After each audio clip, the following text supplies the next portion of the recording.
ole thir tu le ngai thatu zong zong te in zawai ne thar che bai ka buk ma sa ve ka cheu kan video te min lo like ka min lo share saka min lo comment sak le liam liam turin kan ngen ma sa cheu ani e hei tun tum chu tlangwal bi ke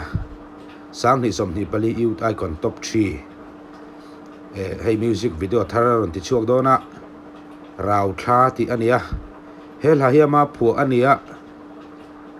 amoi khop maya la hi nakina music video a fullin an la ron ti chuak anga alo thir sak tho po tum tai la ti chuan hei tun tum mi a la hi a music mai ba ka a la thu te moya tin a video pon sut uluk maya a mu nom don ani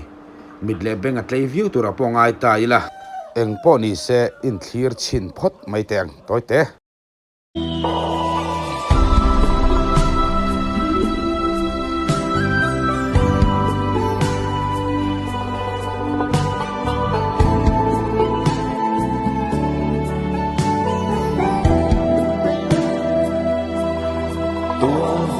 zol paliang phong vang tua lengin sing chan lai yang in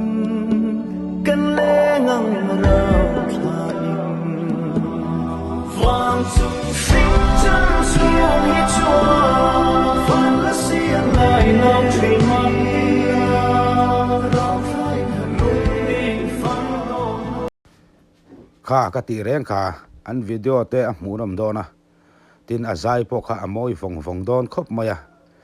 nakina video anon ti chu na chona hmunom view in arin oma tin a hla po hi kan du view in arin oma chu wangin lo thir sak tho po kan tumanga bk namte official lama khanin anon ti chuak tura ngai tai la re ni to don lovani lo ngak sham shamila